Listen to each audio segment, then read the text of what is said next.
हम गुरुमंत्र देते हैं। नारद जी कहाँ से टपक पड़े प्रभु, बड़े धीरे से नारद जी से पूछे, प्रणाम प्रभु, आप आए तो आए, लेकिन किस कार्य से आए पहले बता दीजिए।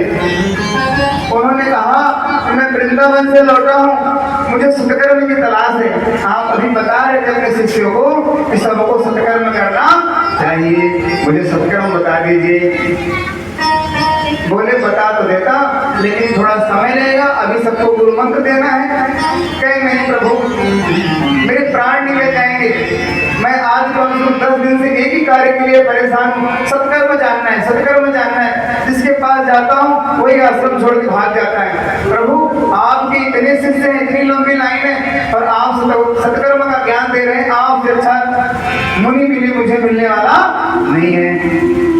बड़े चक्कर पड़े कि मैं तो मुझसे ही सत्कर्म बोला था, अब सत्कर्म का मतलब क्या होता है मुझे खुद को पता नहीं, मैं इनको क्या बताऊं। बोले नारद जी, आप आए तो सही समय पे थे, लेकिन मेरी साधना का समय हो गया है, मैं अपनी कुटी में साधना करके आता हूँ, तब तुम्हें सत्कर्म के बारे में बताता हूँ। अंदर चले गए, अंदर गए, पीछे से कुटिया खोले और फरार हो गए गुरु जी।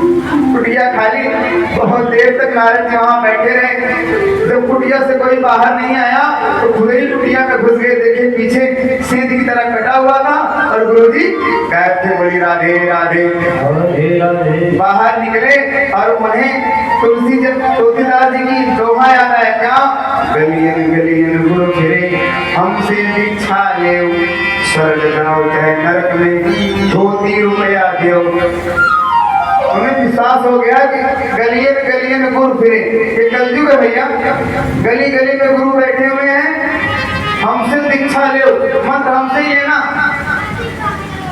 स्वर्ग जाओ चाहे नरक में, उससे हमें कोई मतलब नहीं है। मतलब किससे, धोती रुपया दो, जब हमें पहली हो बढ़िया, खाई हो बढ़िया से होगी, ये दोनों काम होना चाहिए।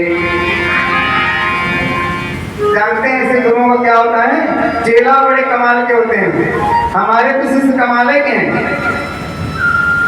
इसी प्रकार से कुछ चेला भी थे, वो क्या सोचते हैं, जब गुरु जी मर जाते हैं तो बड़ा खुश होते हैं, क्या कहते हैं, भले भयो गुरु चल बस्यो, अच्छा हुआ गुरु जी पड़ गए, भले भयो चल गुरु चल बस्यो, चेलन पड़ गई चैन। चेले को शांति मिल जाती है। हर 6 महीने को गुरु जी आते थे, धोती रुपया लोटा बेटी देना पड़ता था। अच्छा वो गुरु जी पार हो गए, एक कफन में पार हो जाएंगे, दोबारा ऐसी आफत आने वाली नहीं है। भले भयो गुरु चल बस्यो, चेलन पड़ गई चैन, छठे महीना आया होते, धोती रुपया ले, हर 6ठे महीना आ जाते थे। इसलिए नारद जी वहां से भी चल पड़े, आगे बढ़े।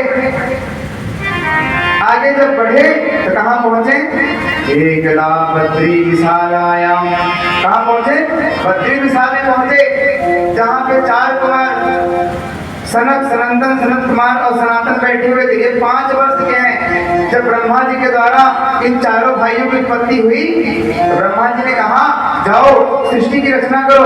बोले ना पिताजी, हमें सृष्टि की रचना नहीं करनी है, हमें आप आशीर्वाद दो कि हम 5 वर्ष से कभी बड़े ना हो, हमारे अंदर काम की जागृति कभी हो ही ना।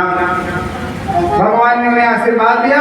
वही 5 वर्ष के बालक सनक, सनंदन, सनातन, सनत कुमार, चारों भाई बद्री विशाल बैठे थे। और हाँ, नारद जी पहुंच गए। बोलिए चारों भैया की, नारद जी महाराज की। यहीं पे भागवत का प्रारंभ हो जाता है। कल थोड़ी सी संशय हो गई थी, मैं उसे मिटा दूं। मुझसे एक प्रश्न हो गया था।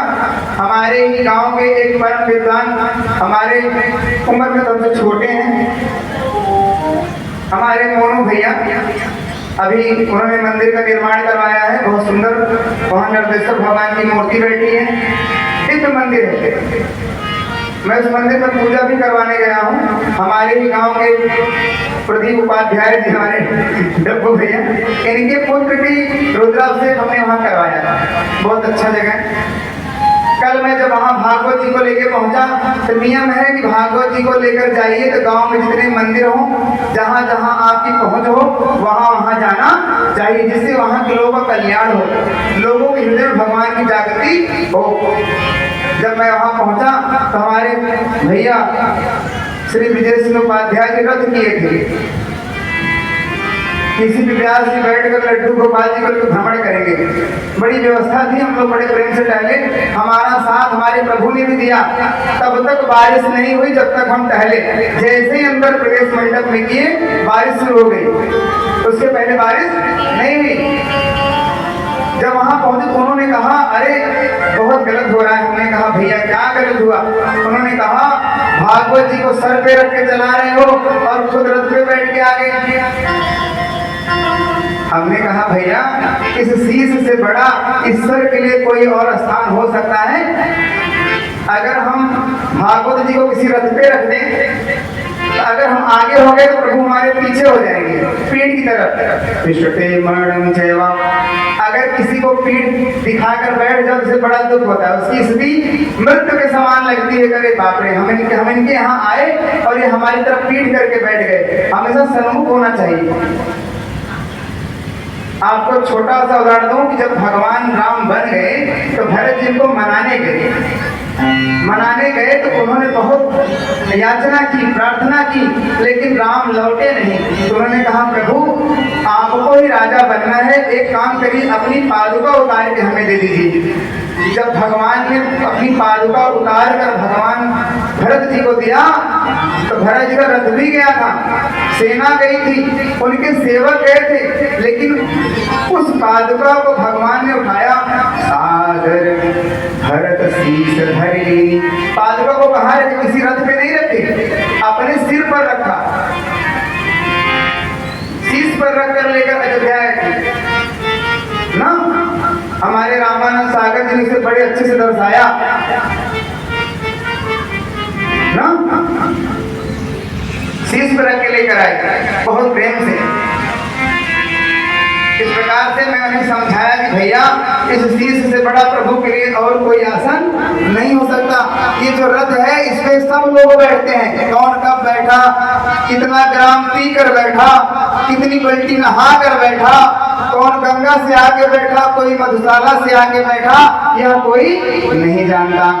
लेकिन जो हमारा शीश है यह परम पवित्र है, इसलिए भागवत जी का स्थान राम जी के खड़ाओं की तरह हमारे शीश पर ही है और कहीं नहीं है।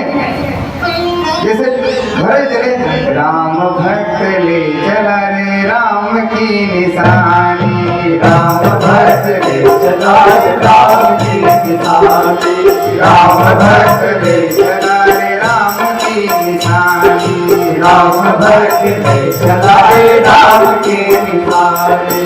शीश पे खड़ा आँखियों में पानी, शीश पे खड़ा आँखियों में पानी, राम भक्त ले चला रे राम की निशानी, राम भक्त ले चला रे राम की निशानी, राम भक्त ले चला रे राम की निशानी, राम भक्त ले चला रे राम की निशानी। भगवान की जय हो।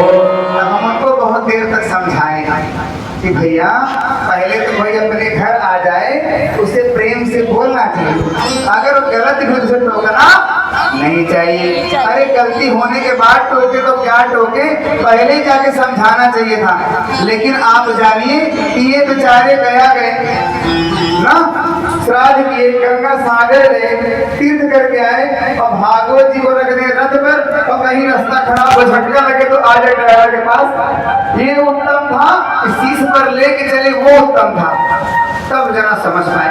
इसलिए कभी भी भागवत किसी घर में बैठे तो किसी के कहने से, समझाने से कहीं रखिएगा नहीं। इनका स्थान या तो आपकी गोद में है, या तो आपके हृदय में है, या तो आपके शीश पे है। बोलिए भागवत भगवान की जय हो।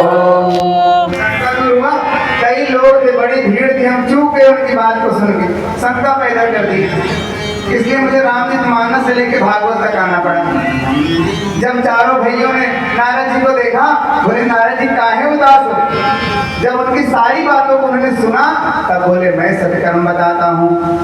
आपने भागवत महापुराण की कथा तो उनको सुनाई ही नहीं। अगर आप भागवत महापुराण की कथा सुनाते तो शायद आपको इतना भटकना नहीं पड़ता। कहें प्रभु ये कौन सी कथा है? जिस कथा को करने से वो लोग तरुणी अवस्था में आ जाएंगे, स्वस्थ हो जाएंगे। तब नारद जी बोले, क्षमा चाहते हैं। नारद जी नहीं, सनत कुमार चारों भैया बोले, क्या बोले? सदा सेव्या श्रीमद्भगवती कथा यस्याः श्रवण मात्रेण हरिचित्तम समाश्रये। सदा सेव्या जो हमेशा पूजनीय है, सेवनीय है, श्रवणीय है, क्या है? श्रीमद् भगवती कथा, जो भागवती कथा है। अगर इसे आप उन भक्ति माता और उनके दोनों पुत्र ज्ञान वैराग को सुनाओगे तो वो दोनों ही उठकर खड़े हो जाएंगे। अब सुनते ही बड़े प्रसन्न हुए, बोले प्रभु मुझे यह ज्ञान आया क्यों नहीं? बोले आप जहाँ जहाँ गए आपने किसी ने सत्संग किया ही नहीं। हम लोग तो चारों भैया सत्संग करने बैठे थे, इतने में आपको देखा तो हम चारों भैया को लालसा जगी कि नारद जी परम ज्ञानी है और इनका पैर एक जगह टिकता नहीं है। ये तीनों लोग में दिन रात भ्रमण करते रहते हैं, अब ये मिले कुछ इनसे ज्ञान प्राप्त कर ले। लेकिन आप तो खुद ही उलट गए चले हैं, 12:30 बज रहा है आपके चेहरे पर, और ना आपको छोकरी की चिंता है ना पत्नी की चिंता है। अगर पत्नी की चिंता होती, आप उदास रहते तो मुझे लगता चलो बल्कनियां काटे हुए। आप तो एकदम बैरागी है प्रभु। अगर एक बैरागी ज्ञान वैराग को जीवित ना कर सका, उन्हें तरुण अवस्था में ना ला सका, ये तो धिक्कार है आपका। बोले क्षमा करिए। इसलिए क्या कहते हैं? बिनु सत्संग विवेक न होई, बिनु सत्संग विवेक न होई, बिनु सत्संग विवेक न होई, बिनु सत्संग विवेक न होई, बिनु सत्संग विवेक न होई, राम कृपा बिन सुलभ न सोई, राम कृपा बिन सुलभ न सोई, राम कृपा बिन सुलभ न सोई, राम कृपा बिन सुलभ न सोई। चारों भैया ने समझाया, नारद जी जब कोई दुख हो जाए अच्छे अच्छे बुजुर्गों में बैठना चाहिए, अपने दुख को कहना चाहिए और उनके साथ बैठकर सत्संग करना चाहिए। उसमें कोई ना कोई अच्छा जरूर सुझाएगा, ऐसा नहीं सब बुरा ही बताएंगे। अगर हनुमान जी बैठे रहते सागर के किनारे तो सीता जी का पता लगता। बड़ी परिश्रम सबने कर डाला, जितने बानर थे सबने उनको समझाया। वहां के ऋषि उन्होंने उन्हें समझाया। जिस संपाति ने बताया कि सीता मैया अशोक वाटिका में बैठी, उसने समझाया कि हनुमान जी आप परम वीर हैं,